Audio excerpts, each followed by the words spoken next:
स्वागत है आप सभी का द माइनस प्लस पे। आज जो है 10th क्लास ट्रिग्नोमेट्री त्रिकोणमिति का ये दूसरा वीडियो है, दूसरी क्लास है। इससे पहले एक क्लास हो चुकी है। अगर आपने वो वाली वीडियोज नहीं देखी है तो जाके चैनल पे आप देख सकते हो। क्लास 10th का जो प्लेलिस्ट बना हुआ है उसमें मिल जाएगा आपको, ठीक है।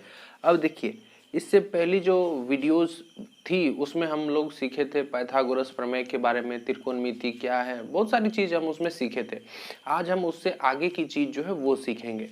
तो आज देखिए, बेस और परपेंडिकुलर की पहचान, आधार और लंब की पहचान। पिछले वीडियो में हम आपको बताए थे कि जो समकोण त्रिभुज है उसमें 90 डिग्री का जो कोण है उसके सामने वाली भुजा, उसके जस्ट सामने वाली भुजा कर्ण कहलाती है, हाइपोटेनियस कहलाती है, ठीक है। वो सबसे बड़ी वाली भुजा होती है। 3 भुजा है त्रिभुज में, तीनों भुजा में जो सबसे बड़ी भुजा है वही कर्ण होती है। और वो कहाँ है तो 90 डिग्री के जस्ट सामने, ठीक है। 90 डिग्री के सीधे सामने वाली भुजा, ये वाली भुजा कर्ण कहलाती है, हाइपोटेनियस कहलाती है। उसे H से डिनोट करते हैं, ठीक। ये हम बताए थे। अब देखिए, कर्ण तो हो गया, बच गया क्या हमारे पास, आधार और लंब, यानी कि बेस और परपेंडिकुलर। तो एक सेकेंड के लिए आप देखिए, ट्राइगोनोमेट्री त्रिकोणमिति को छोड़ दीजिए, ठीक है। सिर्फ त्रिभुज, समकोण त्रिभुज जो राइट एंगल ट्रायंगल है उसके बारे में बात करते हैं। त्रिकोणमिति को साइड करते हैं। राइट एंगल ट्रायंगल जो समकोण त्रिभुज है, अगर उससे रिलेटेड क्वेश्चन है या प्रॉब्लम्स है, जो भी सवाल है बनाना है समकोण त्रिभुज का, तो उसमें कर्ण तो फिक्स है, 90 डिग्री के सामने वाली भुजा कर्ण है। बच गया क्या हमारे पास, आधार और लंब, यानी कि बेस और परपेंडिकुलर। तो एक आधार, अब देखिए 3 भुजा है, एक फिक्स है, बच गया कितना भुजा, 2 भुजा। तो एक आधार होगा, दूसरा लंब होगा। कौन सा आधार है कौन सा लंब है कोई फर्क नहीं पड़ता उससे, किसी एक को आधार मान लीजिए और दूसरा को लंब मान लीजिए। ऐसा कब होता है, जब आप त्रिकोणमिति में नहीं होते हो, इसके बाहर केवल राइट एंगल ट्रायंगल, केवल समकोण त्रिभुज की बात हो रही है तब। लेकिन त्रिकोणमिति में, ट्राइगोनोमेट्री में क्या होता है कि कर्ण तो फिक्स है ही, 90 डिग्री के सामने वाली भुजा कर्ण है, हाइपोटेनियस है, एस से डिनोट करते हैं। जो बची हुई 2 भुजाएं हैं उसमें से एक कोई आधार होगा फिक्स और दूसरा लंब होगा। तो एक तरीका है उसको पता करने का कि कौन सा आधार है और कौन सा लंब है। ये डिपेंड करता है एंगल पे, किस एंगल को, किस कोण को लेकर के हम लोग प्रॉब्लम को आगे बढ़ा रहे हैं। जो क्वेश्चन दिया गया है, देखिए ये तो 90 डिग्री वाला कोण है, बच गया कितना कोण हमारे पास, 2 कोण। कौन सा, एक ये वाला और एक ये वाला, पहला ये दूसरा ये, मतलब एक ये हो गया दूसरा ये हो गया, ठीक है। तो 90 डिग्री वाला जो कोण है उसको छोड़ के हमारे पास 2 कोण है, 2 एंगल्स है, ठीक है। तो उसमें से किस एंगल को लेकर के सवाल दिया गया है, किस एंगल को लेकर के सवाल बनाया जा रहा है, उस पे डिपेंड करता है कि आधार क्या होगा, लंब क्या होगा। एक बात सुनिए क्लियर करने के लिए, देखिए त्रिकोणमिति में अभी हम आपको sine cos tan cot sec ये सारी चीजें नहीं बताए हैं। लेकिन अगर आपके पास बुक है या आप कहीं से भी केवल नाम साइन का नाम, कॉस का नाम, यानी sine theta, cos theta, tan theta, cot theta, sec, इन सब का नाम आप अगर सुने हैं, नहीं सुने हैं तो आपके पास अगर बुक है आप देख सकते हो कि साइन थीटा होता है, कॉस थीटा होता है, टेन थीटा होता है, ये क्या होता है, क्यों होता है, कब होता है, ये सारा चीज हम बताएंगे। ये क्या है नहीं है सब कुछ बताएंगे। लेकिन अभी सिर्फ इतना जान लीजिए कि साइन थीटा, कॉस थीटा, ये सारी चीजें होती है। तो ये जो देखिए, ये जो साइन थीटा है, ये जो साइन थीटा है, तो ये जो साइन के आगे में जो थीटा लगा हुआ है ये है एंगल, ठीक है। ये कौन सा एंगल है, ये कौन सा एंगल है, तो जिस एंगल को लेकर के इस, देखिए या तो ये वाला एंगल है ये, इसी दोनों में से कोई ना कोई एंगल होगा। देखिए त्रिकोणमिति में हम लोग समकोण त्रिभुज से रिलेटेड चीज पढ़ते हैं। समकोण त्रिभुज होता है, उसमें उसकी भुजाओं और कोण के संबंध के बारे में पढ़ते हैं। तो ये जो साइन थीटा है, तो किसी न किसी राइट एंगल ट्रायंगल, किसी न किसी समकोण त्रिभुज के बारे में, किसी न किसी समकोण त्रिभुज का एक कोण है ये। तो 90 डिग्री वाला कोण तो नहीं है, ये दोनों में से कोई ना कोई कोण ये होगा। तो देखिए या तो ये वाला कोण होगा या ये वाला कोण होगा, ये थीटा। तो ये कोण जो है, तो मान लीजिए अगर ये कोण है आर, देखिए मान लीजिए अगर इस कोण की बात हो रही है, कोण P की, अगर ये थीटा है और सवाल जो बना रहे हैं इस कोण को लेकर के बना रहे हैं।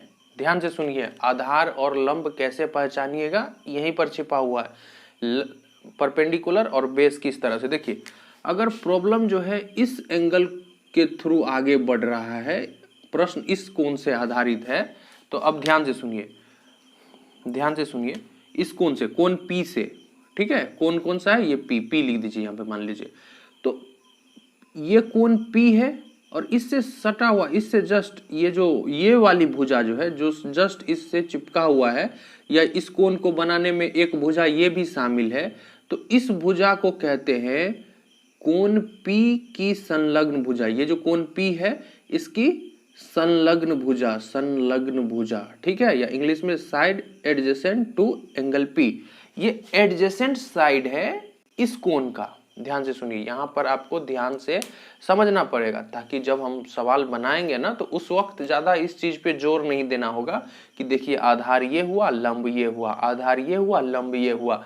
अगर इस चीज को आप अभी समझ जाते हैं तो बाद में समस्या नहीं होगी। सुनिए, इस कोण को लेकर के यहाँ पे प्रॉब्लम सॉल्व किया जा रहा है, या जो सवाल दिया गया है इस कोण से, इस कोण को लेते हुए दिया गया है। तो इस कोण के सामने वाली भुजा कौन सी भुजा कहलाती है, कोण P। ये जो कोण P है, कोण P की सम्मुख भुजा, ये वाली भुजा क्या हो गई, कोण P की सम्मुख भुजा, या इंग्लिश में side opposite to angle P। इसको बोलते हैं side opposite to angle P, या कोण P की सम्मुख भुजा, कोण P की सम्मुख भुजा। अब यहाँ पर दो तरह के भुजा जो है आए हुए हैं, दो भुजा है हमारे पास। इस कोण को लेकर के बात कर रहे हैं, इस कोण को लेकर के, तो इससे जो सटा हुआ है, जो चिपका हुआ है, इसके साथ में जो है वो संलग्न भुजा हो गया। कौन सा भुजा, संलग्न भुजा। और एक इससे दूर है, मतलब ये इससे चिपका हुआ नहीं है, ये दूर है, तो ये हो गया सम्मुख भुजा।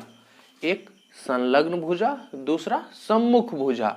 संलग्न भुजा को कहते हैं एडजेसेंट साइड, और जो दूर है उसको कहते हैं अपोजिट साइड बोल दीजिए, मतलब opposite side to angle P, ठीक है, इस तरह से। अब देखिए दो तरह का नाम आया, एक संलग्न और दूसरा सम्मुख। अब आधार और लंब कैसे पहचानेंगे, बेस और परपेंडिकुलर कैसे पहचानेंगे, इस चीज पे ध्यान देते। देखिए जो संलग्न भुजा है, जो एडजेसेंट साइड है, ये मतलब अगर इस कोण की बात हो रही है तो इससे चिपका हुआ जो भुजा है, ये वाली भुजा जो इस कोण से चिपका हुआ है, मतलब जस्ट इसके बगल में है, मतलब संलग्न भुजा, वो आधार हो जाएगा। यहां पे लिख देते हैं संलग्न, संलग्न भुजा बराबर आधार। ध्यान से सुनिए, इस एंगल को लेकर के अगर बात हो रही है तो इसी एंगल से देखिए चिपका हुआ जो भुजा है ये आधार हो जाएगा, और जो दूर है, जो सम्मुख है, जो सम्मुख है वो हो जाएगा लंब, जो सम्मुख है वो हो जाएगा लंब। बस इतना आपको ध्यान में रखना है। जिस एंगल को लेकर के सवाल बनाया जा रहा है उस एंगल से जो चिपका हुआ है वो आधार हो जाएगा, जो दूर है, जो उसके जस्ट अपोजिट साइड में है, वो हो जाएगा लंब। ठीक है, यहां पर हम लिख दिए। अब इस त्रिभुज में देखिए, इस त्रिभुज में देखिए, इस कोण को लेकर के बात हो रहा था, ठीक है, इस कोण को। अब यहां पर जो त्रिभुज है, यहां पर ये वाली त्रिभुज तो सेम है, त्रिभुज दोनों सेम है। यहां पर इस एंगल को लेकर के हम लोग चल रहे थे, यहां पर इस एंगल को लेके चलेंगे, कोण आर को लेके चलेंगे, इस वाले एंगल को लेके चलेंगे। ठीक है, तो इस एंगल को लेकर के अगर चल रहे हैं तो इस एंगल के जस्ट चिपका हुआ जो ये वाली जो भुजा है ये संलग्न भुजा हो जाएगी, side adjacent to angle R. तो जो संलग्न भुजा है, जो संलग्न भुजा है वो क्या हो जाता है, आधार। आधार यानी कि बेस। ठीक है, ये हो गया आधार। और देखिए एक अगर आप पहचान गए, अगर ये आधार हो गया, ये तो कर्ण है ही, तो दूसरा तो लंब होगा ही। अगर ये आधार है, ये तो कर्ण है ही, अब बच क्या गया, लंब। लंब ये होगा, पी से डिनोट करते हैं परपेंडिकुलर को। यहाँ पे देखिए लिखा हुआ भी है, इस एंगल को लेकर के बात कर रहे हैं तो इसके जस्ट सामने वाली सम्मुख भुजा क्या कहलाती है, सम्मुख भुजा। जो दूर रहने वाली भुजा है, सम्मुख भुजा है, उसके जस्ट अपोजिट है, वो लंब कहलाती है, पी से डिनोट करते हैं। कोण आर की सम्मुख भुजा इसको बोलेंगे, या बोलेंगे side opposite to angle R. ठीक है, तो इस तरह से आपको आधार और लंब पहचानना होगा। आधार और लंब किस चीज पे डिपेंड करता है? एंगल पे डिपेंड करता है, किस एंगल के थ्रू हम लोग, किस एंगल को लेकर के हम लोग बात कर रहे हैं। ठीक है, तो देखिए दोनों ट्रायंगल तो सेम था, दोनों त्रिभुज तो सेम है, लेकिन यहां पर देखिए जो क्यू आर है, ये जो क्यू आर है ये आधार हो गया, और ये जो पी क्यू है ये लंब हो गया। यहां पर देखिए ये जो पी क्यू है, पी क्यू ये संलग्न भुजा है पी क्यू, तो पी क्यू हो गया यहाँ पे आधार, ठीक है, पी क्यू, उसके बाद क्यू आर हो गया लंब। देखिए ट्रायंगल त्रिभुज तो दोनों सेम है, लेकिन यहाँ पे देखिए अंतर हो गया, क्यू आर यहाँ पे आधार है और क्यू आर यहाँ पे लंब है, पी क्यू यहाँ पे लंब है तो पी क्यू यहाँ पे आधार है, जबकि दोनों त्रिभुज तो वही त्रिभुज है। हम पहले ही बोल दिए थे कि वही त्रिभुज हम यहाँ पे बनाए, वही त्रिभुज यहाँ पे बनाए, पी क्यू आर सेम त्रिभुज है, लेकिन आधार और लंब बदल गया। क्यों बदल गया? क्योंकि इस ट्रायंगल में हम लोग इस एंगल को लेकर के बात कर रहे थे और यहाँ पर हम लोग ये वाला एंगल लेकर के बात कर रहे हैं, इसलिए बदल गया।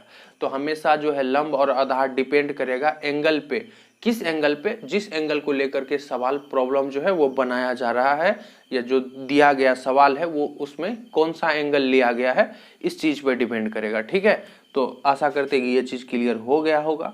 नहीं हुआ है तो कमेंट बॉक्स में पूछिए, हम फिर से कोशिश करेंगे आप लोगों को बताने की। ठीक है, अब चलिए आगे बढ़ते हैं। अब हम आपको बताते हैं त्रिकोणमितीय अनुपात, साइन कोस्टेन जो है उस चीज को हम बताते हैं आज थोड़ा सा।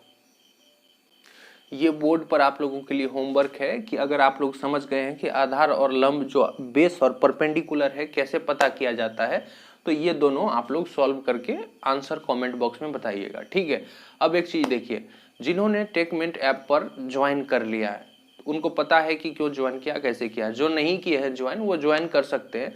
30-40 स्टूडेंट वहां पर हम लेंगे, उससे ज्यादा नहीं लेंगे।